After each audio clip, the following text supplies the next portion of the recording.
Bonsoir la famille et bienvenue dans cette nouvelle vidéo. Bon, avant de commencer cette vidéo aujourd'hui, j'aimerais prendre le temps de remercier toutes ces personnes-là qui m'ont envoyé leurs histoires par mail comme je l'avais demandé dans ma vidéo précédente. Effectivement, j'ai reçu beaucoup de mails. J'ai répondu à d'autres, à certains mails, je n'ai pas encore répondu. Voilà, j'ai eu des histoires vraiment qui sortent du commun en fait. Voilà pourquoi j'ai décidé d'appeler cette série de vidéos-là Confession noire. Parce que franchement, quand j'ai lu vos mails, on pouvait écrire un livre avec tous vos mails là, avec tous vos mails, toutes vos histoires là, parce que franchement, ouais, il y avait de bonnes histoires dedans à raconter, il y avait de bons vécus en fait. Et par contre, il y avait des mails, franchement, moi, je n'ai pas compris. Il y a un gars qui m'a envoyé un mail, il m'a dit, salut Technoche, merci de nous donner la possibilité de partager nos histoires à travers ta chaîne. Voilà, moi, quand j'étais au collège, je draguais une fille. La fille, elle n'a jamais voulu de mon amour, elle n'a jamais voulu de moi. Et voici, aujourd'hui, je travaille dans une grande boîte. Ma femme même a 2 voitures à sa disposition et tout. Alors qu'elle est mariée avec un gars qui n'est même pas capable de lui offrir une voiture. On a fait quoi? Hi! Donc, si la fille ne t'aimait pas là-haut, regarde, au lieu en tout cas, il y a eu beaucoup de belles histoires et je vais commencer bientôt à faire des vidéos dessus, vous raconter ces histoires au moins une fois par semaine, sans compter que mes story time aussi seront là chaque samedi, d'accord? Donc vous inquiétez pas, vous aurez beaucoup de vidéos. Tant que j'ai le temps, je vais vous faire ces vidéos là. Donc n'hésitez pas à m'envoyer vos histoires par mail, d'accord? J'ai mis l'adresse mail juste en bas, contact@technoche.com. Tant que j'aurai le temps, je vais vous faire des vidéos comme ça va nous permettre de ne pas trop nous ennuyer pendant cette période de confinement là. Comment et pourquoi est-ce que j'ai mis le père de ma meuf en prison? Générique. Bon, l'histoire s'est déroulée à Bouna. Et pour ceux qui suivent régulièrement mes story time, ils savent que j'y ai été pendant 2 ans. Bouna, c'est une petite ville qui se situe au nord de la Côte d'Ivoire et qui fait frontière avec le Ghana. Pour ceux qui ont suivi la story time sur Odile et aussi par rapport au militaire qui m'a giflé là, voilà, les 2 story time là se sont produites là-bas. Enfin bref, au risque de me répéter, bon nombre d'entre vous savent déjà que mon père il est proviseur. Ce qui fait que chaque année ou chaque 2 ans, on nous affecte dans différents endroits à l'intérieur du pays et tout. Et quand on a été à Bouna, la première année quand je suis arrivé, il y avait une meuf au fait sur qui je crushais. Une meuf vraiment qui me plaisait à fond. Mais bon, je n'osais pas l'approcher. Pourquoi? Parce que de 1, elle était plus âgée que moi. De 2, elle était une classe en avant que moi. C'est-à-dire que c'est comme si moi j'étais en première et elle était en terminale en fait. Bon, comme vous le savez déjà, moi je ne sais pas approcher une meuf. Du coup, j'ai dû ravaler mes sentiments pendant toute une année et c'est l'année qui a suivi, vu que la fille, elle a repris sa classe, donc on a été dans la même classe. Et c'est là maintenant que tout a commencé. Moi j'avais un crush sur Fatou, mais je n'osais pas l'approcher, je ne savais même pas quelle technique même j'allais prendre pour l'approcher, malgré qu'on était dans la même classe. C'est donc ainsi qu'un jour, j'étais au marché avec un de mes potes, Charles, et je l'ai vu de l'autre côté de la route. Donc j'ai demandé à Charles d'aller prendre son numéro pour moi, parce que bon, c'est comme ça qu'on faisait avant. Hein.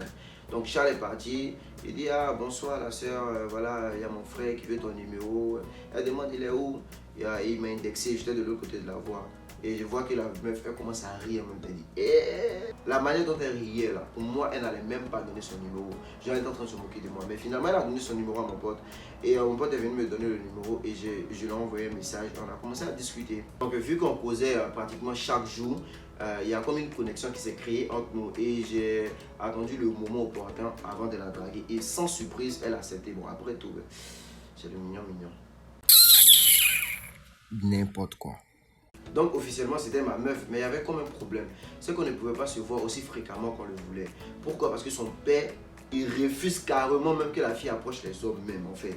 Genre, et c'est quelqu'un de très colérique. Donc le jour qu'il va me voir en train de causer avec la fille là, il risque de commettre un meurtre là. C'est ça qui m'énerve là. Souvent les vieux là, moi ils n'arrivent pas à les comprendre. C'est pas que vous dites que ta fille est mineure, elle n'est plus mineure. C'est quoi vous faites et puis demain votre fille elle est vieille et puis elle est toujours célibataire là.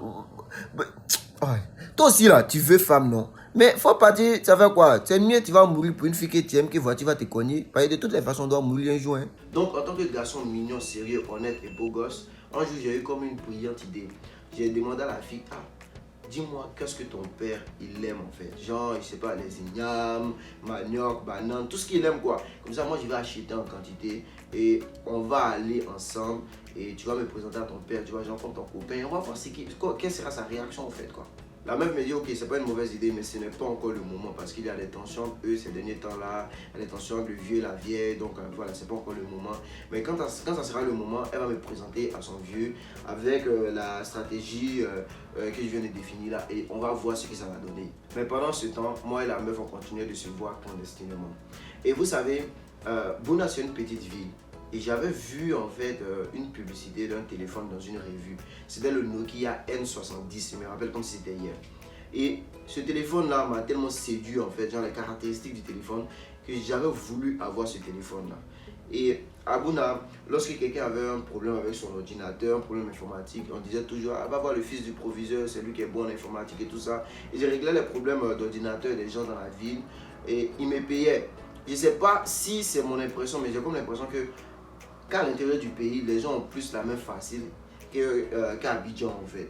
Donc là-bas, quelqu'un pouvait venir pour un problème de logiciel et tout, l'installation d'un logiciel, il veut le facturer disons 15 000 francs, environ genre 20 euros et tout ça, il va payer tranquillement, genre sans discuter, ce qui n'est pas le cas à Abidjan. Abidjan, les gars, ils vont toujours vouloir que tu fasses à un prix vraiment, bref.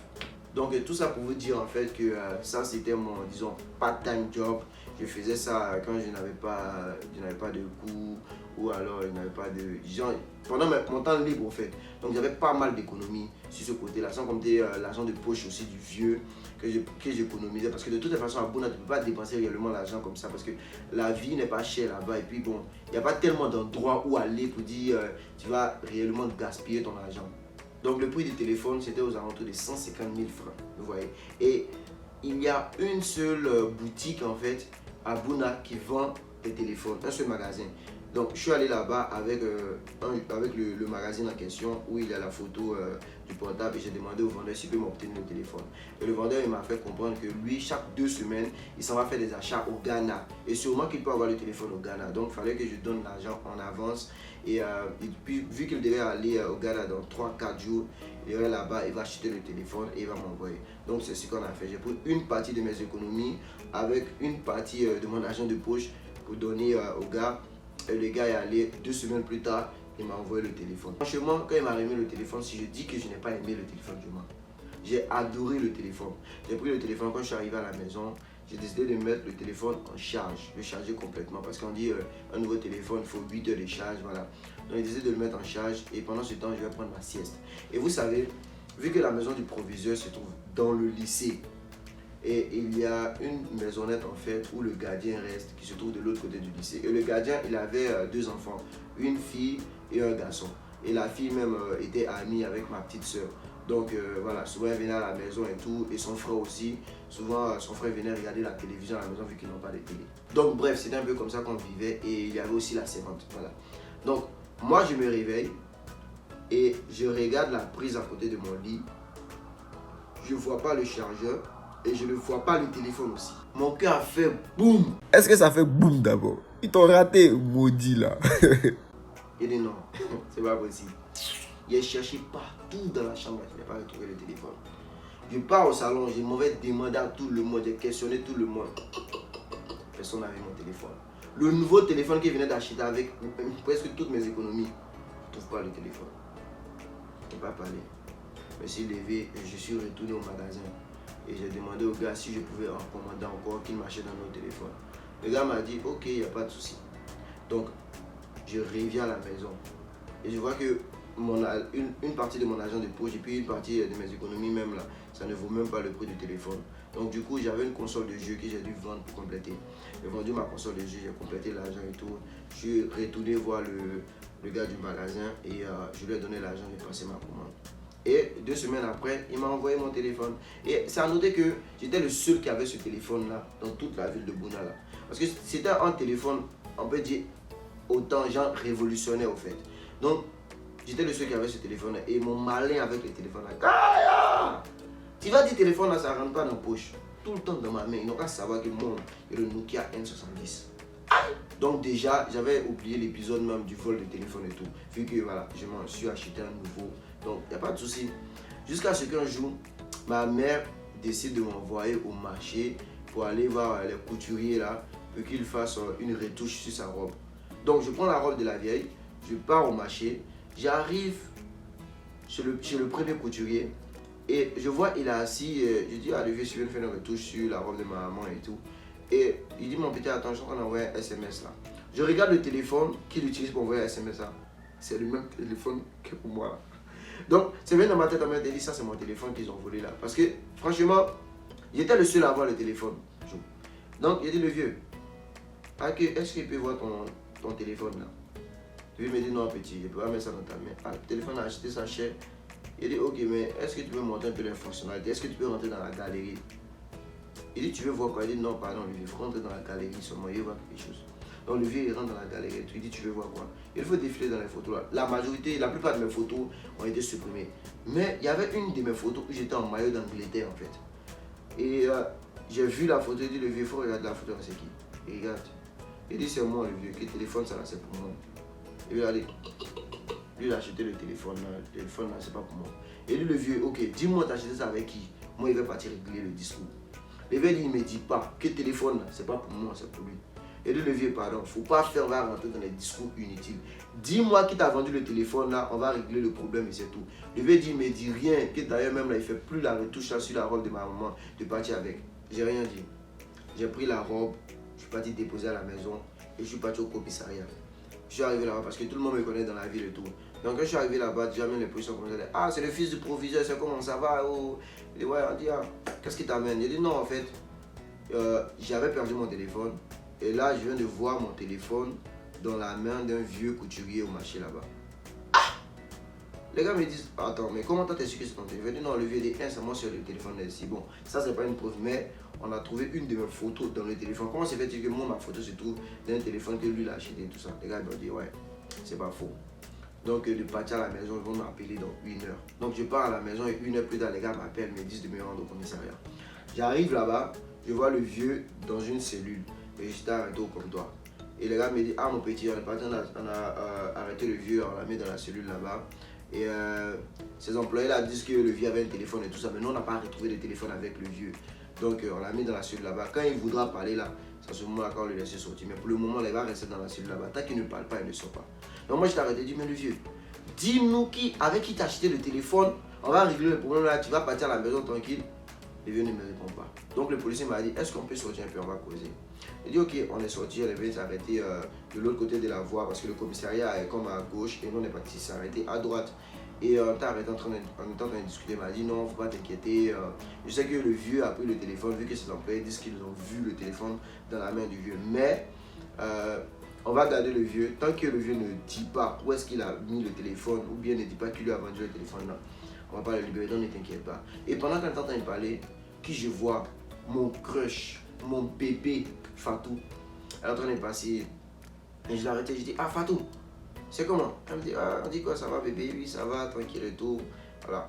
Et je lui demande où est-ce qu'elle va. Elle me dit, Et quoi? Elle me dit, ah, bon, les gens ont arrêté mon vieux, les policiers ont arrêté mon vieux, il est en prison là-bas. Et il y a ma maman qui m'a dit de lui apporter la nourriture. Genre, elle avait une casserole dans sa main et un sachet bleu. Et dans le sachet bleu là, c'est un colis que le vieux a demandé à ce qu'elle amène là-bas et tout. Il dit, ah, il a fait quoi? Elle dit, non, qu'il a dit, il a volé portable. Et je lui ai dit, ok, à foi. Donc on se voit après. On se voit après. Elle est partie. Mais mon cœur battait. Wouh! Elle est partie, elle est rentrée. Elle est rentrée dans le commissariat là-bas. 10 minutes plus tard, moi j'étais toujours arrêté dans mon même coin, les policiers étaient arrêtés comme ça. Et 10 minutes plus tard, elle est sortie. Quand elle est sortie, elle partait à la maison. J'ai demandé, elle dit Fatou, tu dois me dire ça à la maison, qu'elle a des choses à faire, qu'après va revenir voir le vieux. Je dis ok, à foi. Donc dès qu'elle est partie, en même temps, Pierre, moi, c'est rentré là-bas en même temps. Donc moi, il venait en mode, j'ai libéré le vieux. Le vieux a pris mon téléphone, n'a pas pris mon téléphone, qui a en tout cas libéré mon vieux, libéré le vieux là, parce que ce n'est pas à cause de ça qu'il veut mettre ma relation en péril. Vu que j'avais déjà un nouveau téléphone, puis bon, pour moi, l'argent n'avait pas tellement cette valeur, disons. Donc, ils n'ont qu'à libérer le vieux. Donc, dès que moi je suis arrivé, en même temps, on me donne mon téléphone. En fait, c'est le téléphone que le vieux a demandé à sa fille d'apporter. C'était dans le sachet bleu. Et le vieux avait caché le téléphone avant que la police ne vienne, quand j'avais quitté les lieux. Donc, on me donne le téléphone. Il dit, ah, donc c'est le téléphone. Donc, vous avez le vieux, finalement, le vieux a dit où était le téléphone. Ils ont dit, non, c'est la fille qui a apporté. Il dit, ok. Donc, libérer le vieux alors. Les gars me disent, non, ils ne peuvent pas libérer le vieux. Parce qu'eux peuvent condamner le vieux pour recel d'objets volés. Donc, et ils ne peuvent pas libérer le vieux. Tant que le vieux ne dit pas qu'il lui a vendu le téléphone. Donc moi j'étais en mode, ah mais merde, laissez le vieux. C'est moi qui ai déposé ma plainte. J'ai retiré ma plainte. Les gens me disent non, tant que le vieux ne dit pas qu'il lui a vendu le téléphone, non, il ne faut pas libérer le vieux. En même temps, le vieux m'a parlé. Il dit c'est bébé. C'est qui? C'est bébé. Quand il a dit bébé, c'est bébé en même temps. Il dit, eh Seigneur. Parce qu'en fait, vous savez qui est bébé? Bébé, c'est le fils du gardien. C'est-à-dire que le fils du gardien, que nous on a accepté chez nous comme ça, genre on l'a pris comme un petit frère et tout, c'est lui qui s'était incrusté dans la chambre pour venir prendre mon téléphone, pour partir vendre. Ça m'a fait pitié en même temps quoi, parce que, au fait, la pitié que j'avais là, c'était pour son père en fait. Le gardien là, c'est un travailleur, c'est un bosseur même. Et il regarde dans quoi est-ce que son fils vient se mettre et tout ça. Donc, quand elle a dit que c'est bébé et tout ça, les policiers l'ont laissé. Et ils sont partis à la recherche du bébé, mais ils n'ont pas trouvé bébé. Ils sont partis chez le père de bébé. Mais, le gardien a dit que lui, ça faisait 2-3 jours comme ça qu'il n'avait pas vu bébé. Que peut-être que bébé est chez un de ses amis et tout ça. Bon, après, mon père, il a eu écho de cela. Parce que les policiers, même là, bon, ils ont bien parlé de ça avec mon père et tout. Et du coup, quand j'ai su que mon père savait, moi j'ai approché mon père, je suis venu dire à mon père que genre, ce n'est pas de la faute du gardien, donc il ne faudrait pas qu'il prenne sa propriété pour envoyer le gardien et tout. C'est bébé qui est le seul responsable de ça et tout.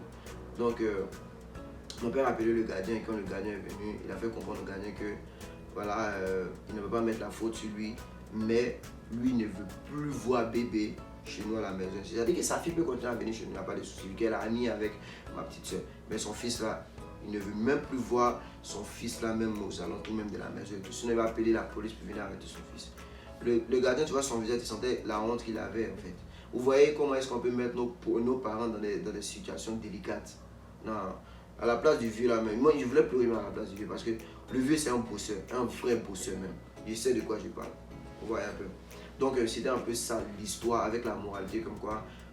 Franchement, réfléchissons à 2 fois avant de prendre une décision qui pourrait mettre l'intégrité de nos parents en péril. On va donc terminer cette story time avec un fabuleux proverbe qui nous vient de nos amis du Burkina Faso qui nous dit: si que tu acquises quelqu'un en le pointant des doigts, n'oublie jamais que les 4 autres doigts te pointent toi-même. Ça veut dire en gros que lorsque tu accuses une personne en l'indexant, en le pointant du doigt, n'oublie jamais que ces 4 autres doigts-là sont tournés vers toi et t'accusent toi-même. Je ne sais pas réellement ce que ça veut dire, mais on peut ici parler de la congolescomatisation des données itinéraires. Si